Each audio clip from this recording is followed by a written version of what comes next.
This is the car I bought for less than 10,000 yuan. After 2 months of rebuilding, we turned it into exactly what we had imagined.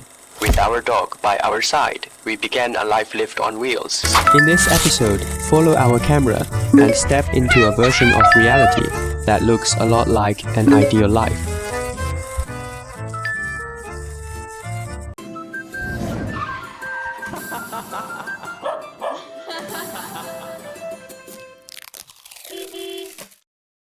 Here's how it happened. Over the past few days, with the not-so-professional but incredibly serious efforts of the people in the tribe, and with generous help from Jane, we somehow managed to build a small ice cream factory in a place no one would normally notice. The machines weren't new, the space wasn't big, but when the first batch of ice cream came out, everyone stood there smiling, the kind of smile you have when you see your name written on something you made for the first time. Coincidentally, the rocket launch was only 2 days away, so that evening, a decision was made. One that sounded slightly ridiculous at first, but the more we thought about it, the more it made sense. On launch day, we would set up a store and sell ice cream. Before that, we went to scout the launch site. The day before the launch, we drove out again as the sun began to set. The road stretched longer and longer under the evening light. The car moved forward, and the sky looked like someone had accidentally knocked over a box of paint.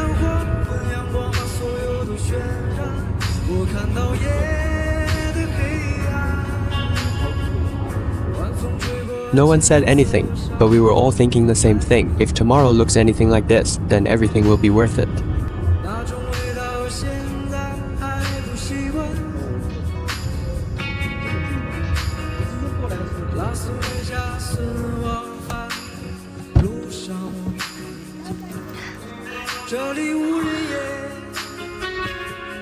That day we moved most of the equipment in advance. The freezer was heavy, the ground was uneven, sweat kept dripping down, layer by layer. Strangely, no one complained.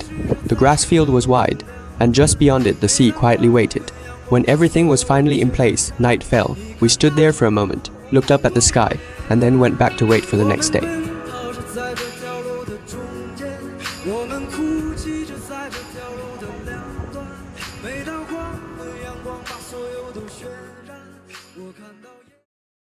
Hello guys, Early the next morning, we arrived at the site. We had 2 missions. One was to sell ice cream. The other was to witness a rocket launch we had never seen before. We were among the first to arrive. There was a lot to prepare.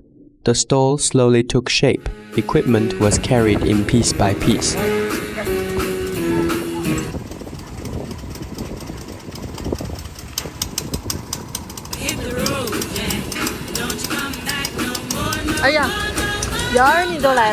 At some point, we were pulled in as temporary transport workers. Today's vehicle is a pickup truck. It was my first time driving one to move supplies.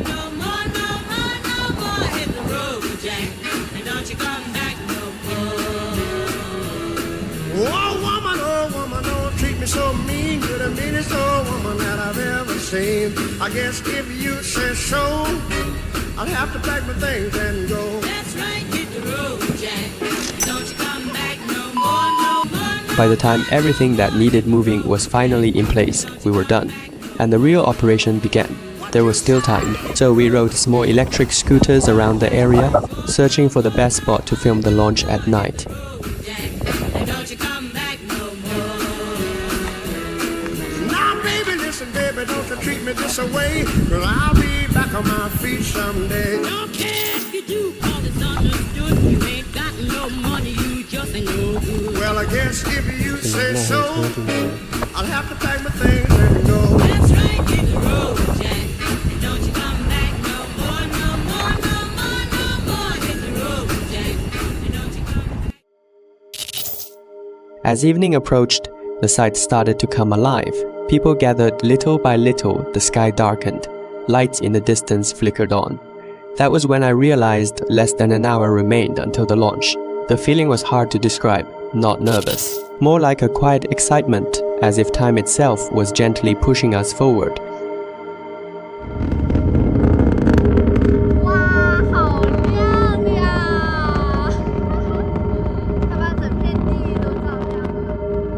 And then, it happened. At the moment the rocket rose, sound, light, and vibration all rushed into the body at once. It felt like my heart was lifted off the ground. The only regret was that we missed the ignition itself. It happened a few minutes early, just like so many important moments in life, that never wait until you're fully ready. But when the rocket cut through the night sky, and everyone looked up at the same time, I suddenly understood something. Some moments don't need to be complete to be enough.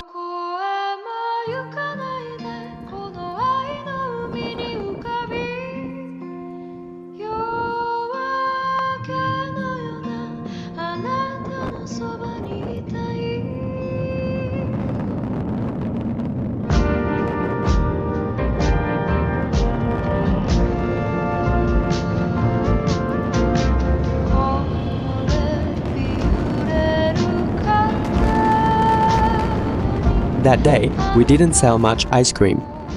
The store was small, the business was ordinary compared to a rocket racing toward the universe. It was almost insignificant. And yet, in that moment, the day didn't feel like a failure at all, because someone turned machines into something real.